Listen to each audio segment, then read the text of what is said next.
Did you ever watch the MTV show Cribs? Hey MTV, welcome to my crib. Yeah. That one? Yeah, it was awesome. But what I particularly liked is when people did unique and tailored and individual things in their crib. Sure, brilliant. Love hearing you say that. Yes, as you can tell, I use the word crib a lot. It's very much part of my vernacular. But what I think is quite cool is when people do tailored stuff. And Lion Containers, who very kindly sponsor this show, can do tailored things for people's homes. It's not just businesses they supply, is it? Yeah, no, they can do domestic projects. So that could be a garden shed. That could be a little home gym. And what else would people want? They could have a little podcast studio in their garden if they wanted to. They could have a home office if you now work from home. 100%, yeah. A little home office so that it separates you from the house. When you go back in the house, you're in your homely space, but the office is outside. Yeah. So you can go to work, you can walk across the garden path and into a lovely purpose-designed container. Shipping container, an upcycled shipping container. So really, you're saving the planet as well. I don't think in today's economic climate you can afford not to have a shipping container. Exactly. That's the way I'd sell it as well. So if you want to save the planet and have a little home project like a home office or a home workshop, then get in touch with Lion Containers on www.lioncontainers.co.uk. Wow.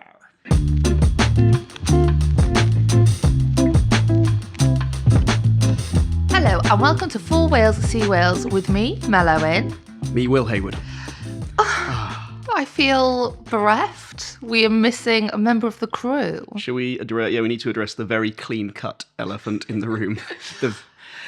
Robin isn't here today. He's in prison, but hopefully he's serving a very short term and he'll be with us soon. They're not called terms, they're called sentences, aren't they? I'm mixing him up with Trump, sorry. Yeah. Same thing, mate. Same thing, yeah. To be fair, he'll probably get released anyway, whatever he's done, because there's no room in the prisons. Very, very true, very true. And I don't see Robin doing very well in prison. No, I could see him doing very well if he chooses the right person to be friends with. I don't want to think about it. The problem is, I think no jury in the land would ever convict Robin Morgan. I think he's just got that cheeky, chappy charm. He's clean cut. He's got his glasses on. He'll have gone in and gone, "Hi guys, love that." Love that. Love that. Which is a classic Robinism. This will serve him right for missing a week. Yeah, exactly. Robin, we miss you and we can't wait to have you back next week. Nice. And welcome to all the people who've probably joining us for the second time because we had a guest on last week, didn't we? We did. We had ex-First Minister and current Finance Minister and Gwynedd Iaith Gymraeg, as he did remind us, and Mark Drakeford. Yeah. Did you enjoy it? I really enjoyed it, actually. It was our first guest, and I think it felt like the right first guest to have. It was a really interesting episode. Different to our other ones, I would say. Yeah, definitely. But in a really good way. What did you think? I thought it kind of summed up what we were trying to do with this podcast because it was unequivocally about Wales. I like to think it was kind of thoughtful and insightful, and we gave him time to make his points, but I don't think it was an easy ride. Like, we asked him why public services in Wales so shit. Yeah, of course. Which was, we put to him, do Labour, because he had fairly strong answers for why this was and what he wanted to do about it, but it does beg that question of why haven't you done anything about it? Of course, yeah. So in a bit, we're going to do a bit of a breakdown of some of his answers because obviously at the time you want to maximise your time with that person. I think we'll do some analysis. But, bit of a dissection. Yeah, look forward to it. Nice.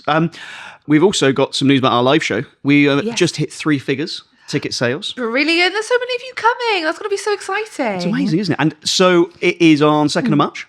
Yeah, 2nd of March. It's an afternoon show, isn't it? Yeah. So it's down the bay, cut out of a glee club. I think it's going to be great. Go and have a little roast dinner. Come and see us. And we're just going to have a laugh, aren't we? We are going to have it. It's going to be really, really fun. And as we said before, the point of this podcast was to start a bit of a community talking about Welsh politics. And you can't really have a community without people. So it's really exciting that people are going to come down and see it. And for our loyal listeners, there is a discount, a 20% discount. That is fantastic. That's VAT off, basically. Yeah. It's FWSW20. As in 4 Whales, Sea Whales. Yes. Yeah, it's a good way to remember it, you know? I don't know why you start going F for Foxtrot, W for Whiskey, FWSW20. But you know what? It doesn't just have to be for our loyal listeners. If you've only joined since the Mark Drakeford episode, you can also cash in on that. I think we'll allow that, right? Yeah. Oh, yeah, definitely. I mean, to be honest, if you're willing to come, you can have 20% off. Please do, please. I also want to give a little shout out to the people who were at PodCon Wales last week. I was there on Friday. Nice. Nice. What were you doing then? Doing a little talk about podcasting, Nice. and obviously, this is our baby. I've also had previous podcasts. Have you got previous podcasts and previous relationships? Yeah, I have, and whilst I've moved on, they're still very relevant in my heart. Do you see them on weekends? Yeah, I do. Yeah, take them to McDonald's, maybe swimming every other Sunday, So I was talking all things podcast, and people had really enjoyed For Wales See Wales. And they were a much younger crowd than I was expecting to be into us. Yeah. Which is great. So I had a lot of It wasn't a BBC Radio Wales crowd. No, it wasn't. They were under 60, which was amazing. No, if anything, they were under 19, which was amazing. It was great. So I just wanted to say hi because it was so lovely that so many people felt the need to come up and say that they like the podcast, especially the Mark Drakeford episode. But first, I'd like to talk to you about a certain person who was definitely not doing a Nazi salute.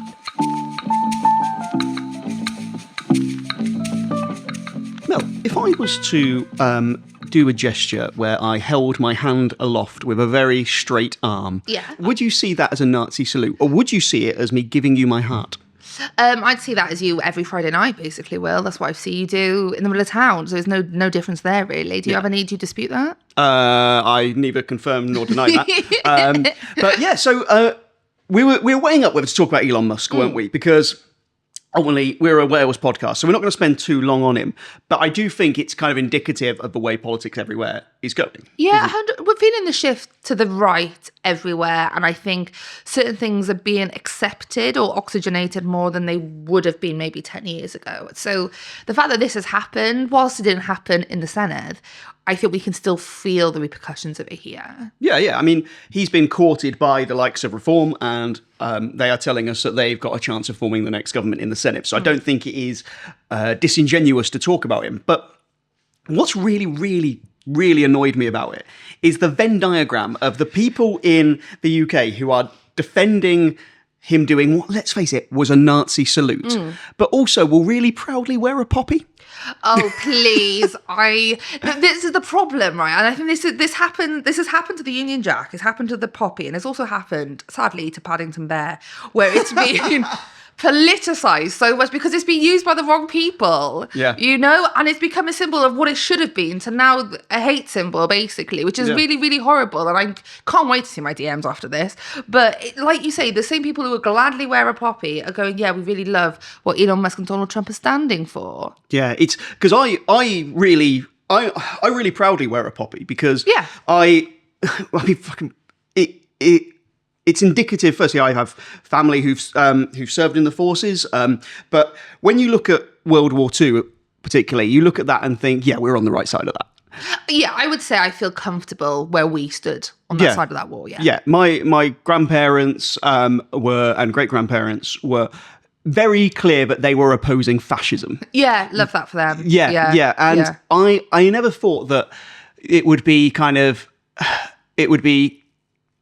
a point of debate that somebody doing a Nazi salute and speaking at the German Nazi party, well, the party that was born of the Nazi party in Germany, people who are speaking at that, because we saw Elon Musk there just last week, appearing via video link. Did you see someone accidentally he was on it, there's a big screen with Elon Musk's face on it, and it was just his big face, and someone held up I think it was like a folder or something, but it went right across below his nose. No, it was absolutely perfect. So it looked like a tiny Hitler mustache. Oh my gosh! What really annoyed me actually was the people going, "Oh no, it wasn't a Nazi salute. He's just autistic," and I was like, "Oh, I'm sorry. Was this a big misunderstanding? Was it in the 1940s in Germany? Everyone was just autistic, apparently." What? It's just like, no, you can be two things. I'm not saying that he isn't autistic or he is not on the spectrum. I'm not saying that, right? But also, that was a Nazi salute. Like, let's call a spade here. Yeah. Oh, well, whether you're autistic or not, I think if you are deliberately spending billions of pounds to directly influence the democratic process in other countries and indeed your own country, I don't really think the fact you're autistic is relevant. No, exactly. You can be neurotypical or not. And, there are a lot of people who are not neurotypical who do not go about their days shooting Nazi salutes at people on the stage. Like, it was an absolutely ridiculous kind of excuse, and it's really scary. I'm quite frustrated by the reaction of political leaders especially in the UK, like Keir Starmer to it, because I appreciate and do totally understand that as the Prime Minister, Keir Starmer does have to, for want of a better word, cozy up to Trump a bit. Yeah, he has to work with him. I understand exactly. that. He has to have a professional working relationship. What frustrates me about their attitude to Elon Musk is they seem to still be adopting this idea of, let the weight of our arguments speak for themselves. And I don't think they realise what an existential threat this person is. But I also think that the way that they talk about it is they miss such a trick. Because do you remember in the Brexit referendum when Obama really, really politely said, if Britain was to leave the EU, in terms of getting a trade deal with America, they would be at the back of the queue. Yeah. And the likes of Farage absolutely lost their friggin' minds over it because he, a leader of another country, was trying to interfere in our country. Oh, that was outrageous. And now we have a guy who is directly saying, I am going to fund another political party. This these politicians in the UK should be in jail. He stokes up riots in our country. Yeah. And they're absolutely fine with it. Yeah. Absolutely fine with it. And I think what Starmer should be positioning himself as, people love a strong man, don't they? 100%. He looks they hate a strong woman, but they love a strong man. Yeah, hate a strong woman of colour even more, you know, as we've seen. Yeah. Keir Starmer looks like a bit of a whipping boy right now. Like, he does. He looks like he's going to sit on Trump's knee and say, Daddy, what do you want me to do? If he had come up and said, I really want to work with Donald Trump, he's the elected leader of one of our closest allies, but had said about Elon Musk, like, how dare you this guy is trying to interfere in our politics with Britain. We don't need people coming from outside. He could adopt that tone really, really well. And I think it would actually, most people in the UK don't like Elon Musk, poll suggests. Most people don't like Nigel Farage. Yeah, well, as poll suggests, but enough of them do that it makes him relevant. And a lot of people in the media love him. But if Starmer was to stand up and really position himself as an opponent of Elon Musk, I think a lot of people in Britain would be really excited by that because they're desperate for someone to do it. And let's be honest as well, Elon Musk and Donald Trump are going to fall out by the end of this year anyway. Like, do you know what I mean? He's not cutting Trump off. You know, like it's different. I understand he has to cooperate with Trump. He does not have to cooperate with Elon Musk. You know, I will say, not to make it all about me, I do have the Starlink internet at home in Aberystwyth, and it's very, very fast. What does it do? So basically, it's like, and I definitely am getting this wrong, it's like a satellite. So it like beams up to the satellite, and the satellite beams it back down again. And I don't know how that's different to any other kind of internet, but living on a farm where we had literally no broadband speed, it has really enabled like my family to run their business from home during lockdown and stuff. So I will say, hate the fascism, love the broadband speed. I will say that. But I mean, it's such an odious character. He is a megalomaniac, isn't he? Yeah. Well, I mean, Keir Starmer, Elon Musk restricted the use of Starlink to Ukraine at certain points during the Ukraine war. Right. Despite the fact he's a free speech absolutist and restricts information on Ukraine on his platform. But anyway, I think we should move on from that prick. Yeah, we should. The Musketeer.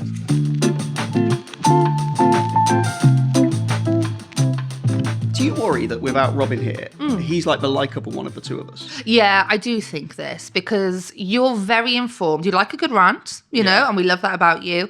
I would say I get wound up. I get aggressive. Well, also you're a woman with opinions, which is awful. Yeah, famously unpopular. Yeah. And I'm an Englishman pretending to be Welsh. Oh my God, between the two of us, I mean, it's awful. So Robin really saves us in the likability factor. So but we can't wait for him to come back. Please come back, Robin. Me and Mel actually hate each other. Yeah, exactly. You can tell. So to spice this up a bit, now that we've talked about Elon Musk, I'm going to talk to you about a local development plan and a Welsh council. Oh, I'm so glad I'm sitting down for this. I know. Okay. Yeah. I actually think, contrary to all the words I've just said, this is actually quite interesting. Okay. So, I'm going to talk to you about Wrexham Council. You heard of Wrexham? Oh, yeah. They do need more attention, I would say. But yeah, sure. Yeah. They were founded by Ryan Reynolds 3 years ago. Oh, Wrexham. Fair enough. Yeah. It's a brand new city. Yeah. So, an LDP is called a local development plan. So, or a local development plan is called an LDP. Sure. So every council votes on an LDP, and it essentially plans where housing's going to go. It's like the future development for the council. So the one in Wrexham had one put forward to it, and the councillors voted it down. The reason they voted it down, although there was a lot of houses planned within it, the councillors argued, well, these houses aren't really the sort of houses that Wrexham need, because these are kind of executive homes when what we need is lots of affordable housing. So they voted it down, and they voted it down multiple times. The developers and the Welsh Government then took the councillors to court for a judicial review. And that judicial review said that they had to vote for an LDP. They had to vote for it, which isn't the most democratic thing in the world. No, there's a red flag there. So these councillors, to be fair to them, I think they're bloody heroes here, because what they did was they took it to the Court of Appeal and said, we don't want to do this. And the Court of Appeal found overwhelmingly in their favour. The 3 judges in the Court of Appeal unanimously agreed that the order to vote for an LDP was unlawful and should be quashed. So these guys came out to bat for their community, said this is not the developments we need. We don't need lots of executive housing on greenfield sites. But then, so the people who took them to court were these 6 developers, which you can kind of understand developers doing it. Developers just want to make money. It's their interest. Yeah. They want these houses to be built because they're the ones going to be building them and making the money off them. Yeah. The Welsh Government also took the council to court alongside the developers. So they really wanted, the Welsh Government really wanted the development to happen. The councillors are saying no, so they took them to court. Yes. Wow. Yeah. So spent tens of thousands of pounds of public money to do it. Yeah. So then the Court of Appeal overturned it. But now the developers seem to have gone, fine, like, we're going to cut our losses on this, you guys win. The Welsh Government are taking them back to court. They're suing them again. For something similar? For the same thing, to try and get them to vote through this LDP. But, like, if they've already been through the Court of Appeal... Yeah, well... What they'd have to have some, like, new evidence, surely, or new basis? Well, it really begs the question of why are they doing this? Why are they making these councillors, whose job is to... We're going to talk about the role of councillors in a sec, but the role of councillors is to defend to vote in the interests of the people who've elected them. Yeah. So I went to the Welsh Government and I said... Why are you still pursuing this, and how much public money have you spent on this so far? Can I just take a step back a second? So with the judicial review, I cannot believe that they were trying to force councillors to vote in a certain way. Like, so what was the basis of that? Well, there are. I mean, it's a very, very long litigation. Sure. But essentially, they're arguing that we need to build houses. Right. The local authority needs more housing. Yeah. And so councillors can't hold up development, because this is what we hear a lot about now. It's about growth and development and house building. Sure. The councillors were saying this is not the right house building. Yeah. So I went to the Welsh Government. I said, why? This seems insane. How much money have you spent? And to be fair, they sent a very comprehensive and insightful statement. They said, ministers have applied to the Supreme Court for permission to appeal the Court of Appeal's judgment. As this is an ongoing litigation, we cannot comment further. Oh, wonderful. Thank you so much. Clear as mud. Yeah, great. So I think with councillors, so we talk a lot about the Senedd, we talk about Westminster, but actually the decisions that are made day to day but really affect your lives happen in the local council. Yeah, 100%. And councillors are so much closer to their, I don't know if you call them constituents, but they tend to be so much closer to their constituents than even an MS or an MP, because they are in those wards, and those wards are so much smaller. So you probably know your local council. They probably live in the same village as you. They probably live 100%. No more than 2 miles away from you. And they're the people who are going out litter picking. They're the people who are going out scrubbing road signs. And I think it's not the sexiest of roles. Do you know what I mean? I don't think anybody grows up to be like, I can't wait to be a parish councillor.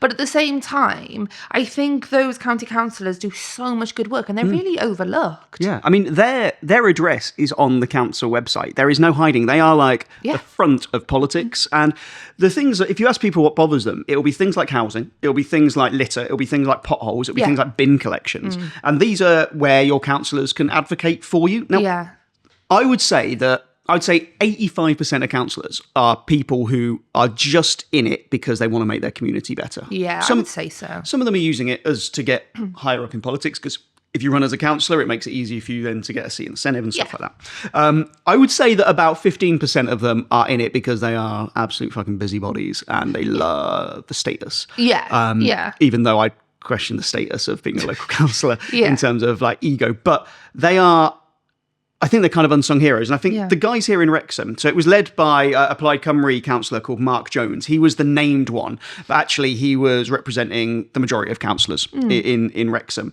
And I think the fact that these guys have gone out to bat for their constituents, Yeah. and the Welsh Government have gone, now we're gonna take you to court multiple times over this. Yeah. Also, this was the money for the councillors to do this was raised by essentially crowdfunding and their money. Wow. So They really believe in this, and they clearly really feel like they're defending the interest of the local population and their 100%. community.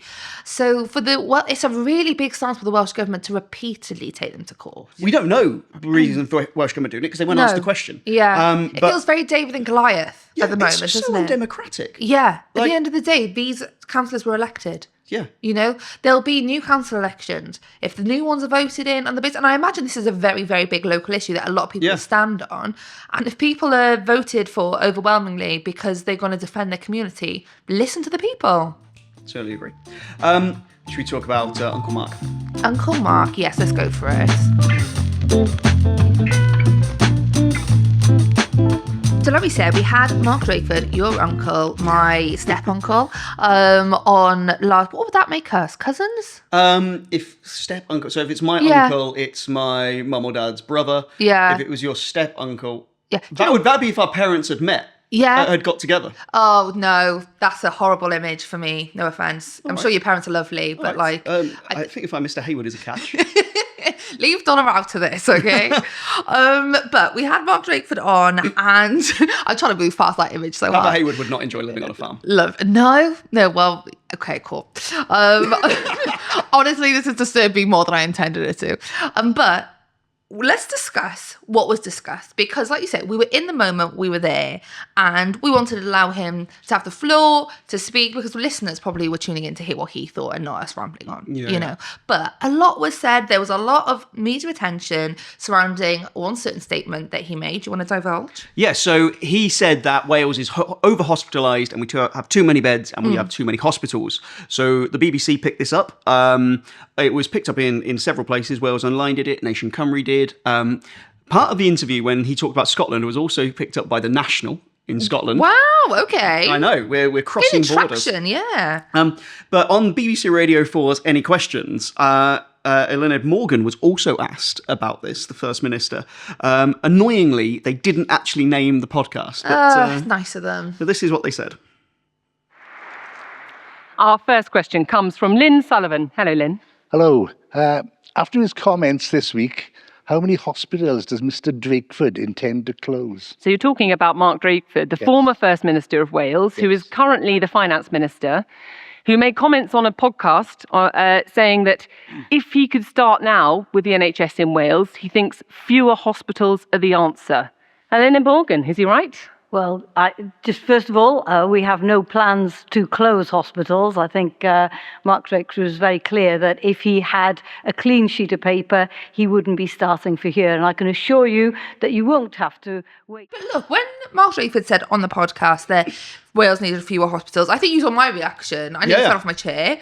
In that, because, like, to the public, that sounds crazy. Yeah. And I do, you know, in all fairness to the minister, he did explain. He did explain his thoughts, and there was logic to it.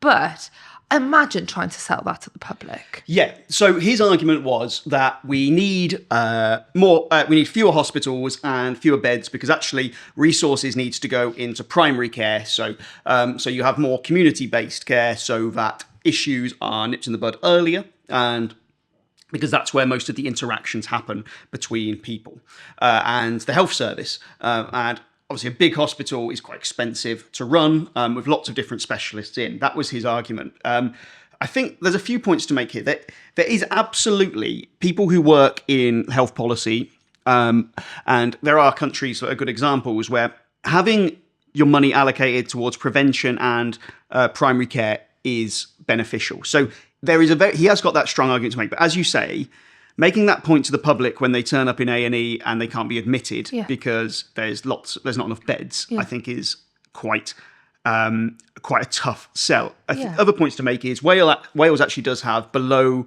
average critical care capacity compared to other European countries. So the amount of ICU beds we have is actually pretty low when you compare to other countries. And that becomes particularly an issue when there's a global pandemic where you're going to have lots of people in ICU. And the thing is, there will be loads of people listening who will have had the experience. I've had this. I'm sure you will have as well. You go to A&E in Wales, and I'm sure this isn't just for Wales, but you go to A&E in Wales, you could be 9 hours in agony waiting to be seen. I've slept in a corridor on a bed because there wasn't room in a ward for me. So to hear we need fewer beds, the logic, the math ain't mathing. Yeah, I think as well, math ain't mathing. I think there was also where Eluned Morgan in the Senedd recently seemed to actually contradict this a bit. So she was asked by Darren Miller, the Tory leader. I forgot he was Tory leader, you know? Yeah, it's so the Tories.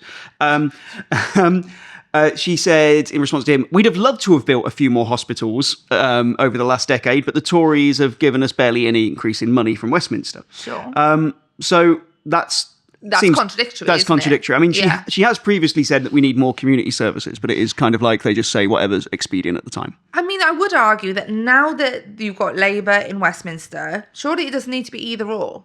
You know, if Labour are going to save us all from the wretched Tories, then surely now we can have primary care and more hospital care, surely. Yeah, it is a kind of chicken and egg situation. I mean, it's a similar thing to what we see in homelessness provision. So there's an argument that at the moment too much money in homelessness services essentially goes into temporary beds, like hostel beds and stuff like that, whereas actually that money would be better spent on housing, so you can do what's called rapid rehousing. And we can talk about this in another episode. But in order to make that change, you kind of need to fund both bits for a bit. So you couldn't suddenly stop funding secondary care for then primary care. Yeah.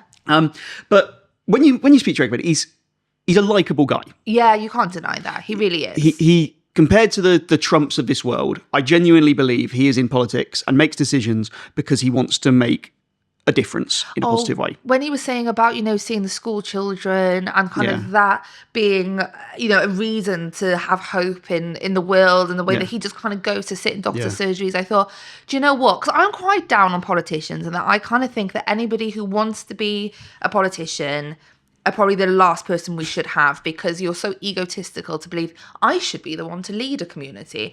I'd never think they're the right people to do so. Yeah. However, and I will soften, because I think when I was hearing him speak about why he's in politics, he does it with all the right intentions, I would say. Yeah, because that bit where he was talking about the foundation stage in schools as one of the reasons that devolution was a good thing. Yeah.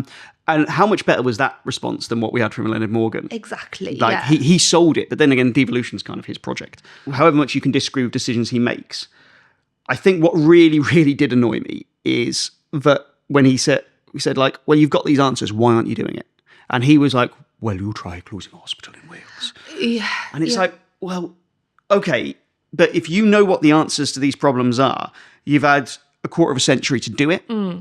You've been around Welsh politics for the entirety of that time. You have been health minister. You have been first minister. I appreciate a big chunk of that first ministership was during COVID. Yeah. But nobody in the world has been better placed than him to make these changes, and they haven't. And that idea of energy, and whether Labour have really got the energy to push this through, because I think that is what opposition parties are kind of saying. I mean, that's the whole thrust of, Plaid have put forward some plans around the health service, but their main point is we're going to be driven and we're going to get stuff done. But there are people going, with Labour, if they were trying to counter that argument and say, us too, but where have you've had a chance. Yeah. You've had a chance. And I think there will be people who probably through habit or through gut want to vote Labour, but do feel like they're a bit tired at the moment. And I will say, I don't think it's healthy for any party to be in government for 20 plus years. Yeah. I'm not saying, I genuinely, and I'm not saying this to kind of be mysterious, I do not know who I will vote for in the next election at all. I'm still, my jury is still out. But my gut feeling with Labour is they've had a chance. And, I suppose there is hope in terms of, we do talk about HS2 a lot on here, but, with certain money coming back to Wales, not enough, but certain money coming back to Wales, that gives us hope. And but it does feel like Eluned Morgan's gone to Keir Starmer being like, give us something, but now that they're the same party in Westminster and here, it doesn't feel like, oh, brilliant, this is going to be great for Wales. It feels like that party in Westminster doesn't have that much more regard for Wales than the Tories did. That's just my opinion. But I don't feel like Mark Drakeford on the podcast even necessarily felt like the future was that bright for Labour in the short term. Well, that was that kind of leads on to that next point he said that he doesn't agree with the Treasury, for instance, on their assessment of HS2. Yeah. But also he talked about the Crown Estate, and I imagine that was the first time a lot of our listeners have heard of the Crown Estate in any meaningful way. So Crown Estate is land owned by the royal family, which is where the money made from it goes to the state. In Scotland, they get all that money. That money goes to Scotland. In Wales, that money goes to Westminster. It's not devolved.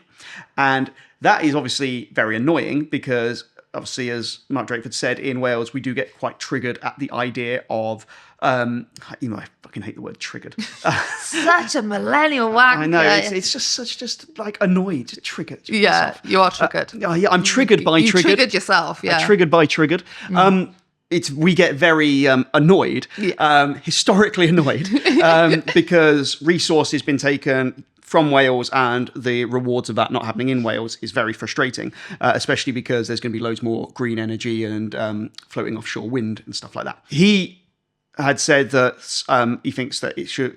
The Crown Estate should be devolved. Leonard Morgan has previously indicated that she is lobbying for it to be devolved.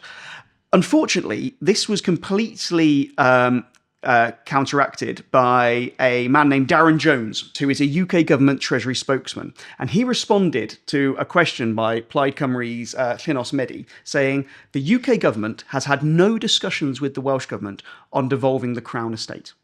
No discussions. So you can discuss it here, but it hasn't actually even been discussed between the two governments. Well, him or Leonard Morgan is clearly not speaking honestly, unless Leonard Morgan has spoken to Keir Starmer and Keir Starmer has taken it no further forward with regard to the Treasury. Yeah. So that to me is indicative of the fact that I think it sums up how little influence Welsh Labour have with UK Labour. Yeah, well, which is very worrying. It's really, really worrying. And I think regardless of your politics, I think you'd want a UK government and the Welsh Government to be able to cooperate on things, or at least talk to each other and have active discussions, even if they are different parties. If they're the same party and they're not really having those dialogues, that's very worrying. Yeah, and I think it just sums up that Wales is just, perhaps even understandably for the UK government, one of very, very many different considerations that they have. Yeah. It isn't a priority because they have other priorities. I think when they start properly looking at the polling for 2026, it will start being a priority. Yes. But that is even more annoying because why does it take Labour potentially losing in Wales for them to decide that they need to do something about it? But anyway, the final thing I was wanted to point to is he said about how he's going to get his budget through. Yes, right. And he basically made it clear he is courting the Lib Dem Jane Dodds, isn't he? Yes. Although courting for Mark Drakeford would definitely mean dating. Yeah, it would. It's such a cute turn of phrase, we're courting. I imagine when Mark Drakeford was courting, he turned up with a little flower. Oh, yeah. And, that he picked himself. He was that kind of, with a waistcoat. I think he was a proper gent back in the day. Oh, absolutely. I can totally see that. Or he went to a kind of miners guild meeting and said, sorry, I can't make tonight. Yeah. Or they he's the kind of one who met at a dance. Do you know what I mean? Oh, absolutely. I don't know why I've aged him to about 120, but anyway, he's courting Jane Dodds, who must feel like a very powerful woman right now. So Jane Dodds, the lone Lib Dem, the only options are the Lib Dems, Tories or Plaid to get his budget through. Tories are a no-go, even though he says he's talking to them. Plaid have said, you've got to give us HS2 money, devolve the Crown Estate, reverse the decision on the winter fuel payment. They're not going to happen, so Plaid aren't going to support them. Plaid have pretty much tried to lay out their stall ahead of the election. So the only option is Jane Dodds. Jane Dodds, I think, will want things like, she's big on, because of the nature of her constituency in mid Wales, she wants stuff around farming, and she'll want stuff around social care. Sure. Because there are big hobby horses. Do you think those will be delivered by Labour? Do you think Labour will say, yeah, go on then? Yeah, they will give her something where she can go to the electors and say, look what I did for you. Sure, okay. At the next election. Yeah. That'll be her, what they'll give to her. And I mean, it's not really in the interest of anyone for a budget not to go through. In a way, I wish she would demand more, but I think if we were 4 years out from an election, she might demand a cabinet seat Sure, to support yeah. them. But given we're 18 months out, does she really want to be associated with the Welsh Government? Yeah, who possibly going to crumble. She doesn't need to be a part of that, really. Yeah, especially because it's going to go to election. She wants to be able to slag them off. Yeah. With Mark Drakeford having been here, I was going to say, like, it was a very privileged position that we were in, having him here, being able to interact with him. Not many people get that, outside of the Senedd. I know this is a slightly difficult conversation for you because you're a journalist, but as Mark Drakeford, the man, like, I was very comforted, I would say, about his manner and the fact that, he, like we've said just now, he definitely is in politics for the right reasons. But I was surprised that whilst he is a sweet older man, he definitely has a sharp tongue. Do you know what I mean? He's definitely got an edge to him. I think he definitely knows, he's very astute and he knows what he wants. And I just thought it was a real kind of privilege that we were able to have somebody who's held, well, more power than anybody else in Wales, realistically, through such a global emergency. And I just wanted to take a moment to kind of appreciate that we had that chance, really. Yeah, it's something I think we take quite seriously. It's something I especially thought during COVID. Like, when you're a journalist, lots of people are really scared and a lot of people are really angry. And if you were a business person during COVID and, your business has been made to close, the fact that you would have loved to be in a position where you get to ask the First Minister a question. I think when you interview people like that, you quite rightly take on board the responsibility of putting these questions to them, because you want to have a nice conversation, but you're in a really lucky position to be able to do this. And I think you've got to reflect the questions that your listeners would want to ask. Yeah. No, I agree. I also agree with Drakeford. That is the ideal environment for him, because he's able to kind of talk, he's able to explore stuff, he's able to discuss. He has portrayed himself, especially since he became First Minister during COVID, as someone who's not political. Not political. That simply isn't true. He's one of the most political politicians I've ever met. He's very smart at doing it. I think we saw sparks of that as well, to be fair. Yeah, definitely. And from experience, I've probably interviewed him about 30 times. I was trying to count up how many times I've interviewed him. And I have found to get better answers, you have to ask him to explain. Like, rather than say, why have you done this? If you say, First Minister, can you, Treasury Minister, can you just, can you help me understand what your thought process here? And he'll go, well, okay, well, what do I know? Is this? Yes. And his special advisor will be in the background going, oh God, no, stop talking. Whereas if you go after him, he just shuts down. And I do think some of his demeanour in the Senedd when he is First Minister, I think, was problematic, because although Andrew R.T. Davies is an inherently annoying man who is, I think, who was a terrible leader of the opposition by any measure, but sometimes he would ask legitimate questions about the health service, and Mark Drakeford's demeanour is often, how dare you? How very dare you question us? Yeah, which is the wrong response, really. And I understood his frustration. The day where we saw the papers flying and everything. Yeah. I understood his frustration, because he's probably going, hang on, like, we're doing all of this. He probably feels very scuppered by the UK government, and you got Andrew R.T. Davies there quite smugly questioning him on certain things.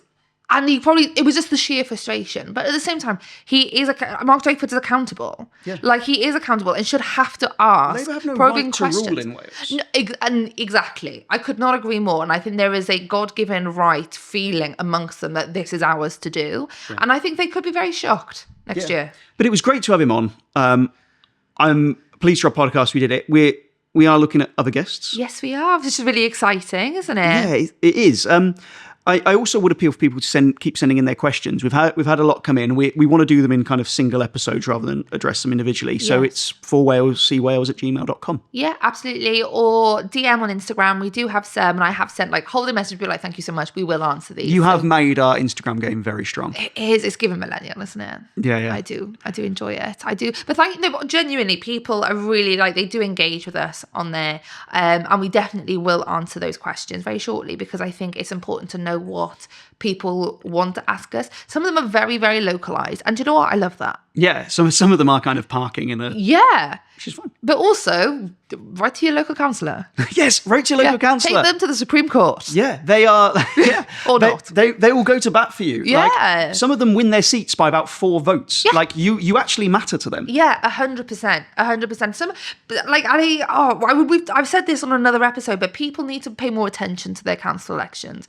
Because I think people, they're like, what one's this now? I'm not voting in this. Do. Yeah. Whenever they come, please do, because those are the people who care the most about you. Especially if you support a party like the Greens or the Lib Dems and you get frustrated they never make cut through in Westminster. If you vote for... I'm not advocating for you voting Green or Lib Dem, or for instance Plaid, like kind of smaller parties. Yeah. When they get council seats, the Tories especially bloody hate it when Lib Dems get council seats in an area because they're like a virus. Once they get 1, they get 2, they get 3. Yeah, 100%. And before you know it, they've taken over and then they've got loads of activists. Yeah. And then kind of 10 years later, they win the constituency in Westminster. Yeah. So if you want to see change, that's a very, very good way to do it in a long-term way. Yes, absolutely. Well, we've survived without Papa Robin. Yeah, I hope he gets released. I hope he's looking after his daddy in prison. Oh, when we come back, we miss you. Do we have any other shout? Do you have any shout outs you need to do? I just want to say, if you want to hear more of my analysis of Welsh politics, sign up for my newsletter, which is the Will Hayward newsletter. You can sign up for free. It funds my journalism. I would also do a shout out for HayMan Media. They don't just do podcasts. They also do amazing still images. So if you go on my newsletter, you'll see pictures of lots of politicians, and they're not just standard pictures. They're really, really good. So if you're a business, if you want individual shots for yourself, for your personal brand, or if you want video. Did they do your headshots? They did do my headshots. I was like, who's this suave professional man? I know, they really made me look much better than I am. I mean, they're miracle workers. You look very professional. It was giving LinkedIn, and I really rated it. Was very LinkedIn. I bet you fucking love LinkedIn, do you? My entire career is just an endless search for attention. So yes, I do like LinkedIn. I deleted my LinkedIn years ago, and it was very liberating. But when what I do, nobody comes to a gig because they've seen me on LinkedIn. Yeah, no one's like, oh, I really liked how she posted how pleased she was with her year so far. I love it when people do their Instagram posts versus their LinkedIn. It's like Instagram posts them on the sesh with like a WKD, and then LinkedIn's like, I'm really proud to announce that I'm launching a new project. I'm like, to the same beast in 2 different platforms. Yeah. Have you got anything to shout? Just my show at the WMC, the Wales Millennium Centre. If you're in Cardiff, please do come to that. It's on the 8th of February, which is rapidly approaching. And tickets are selling nicely, but I could sell more. So yeah, please do come. It's called Chunky Monkey, and it's an hour of silliness. There's going to be a DJ there. There's going to be a brilliant opening act called Carol Burke. And yeah, I really recommend people come. Fantastic. And also, buy tickets to the live show. Yes, please do. It's on the Glee Club website. It's going to be great fun, 2nd of March. Hope to see as many of you there as we can. Yes, please. I've been Mal Owen. I'm Will Hayward. Bye-bye. Diolch yn fawr.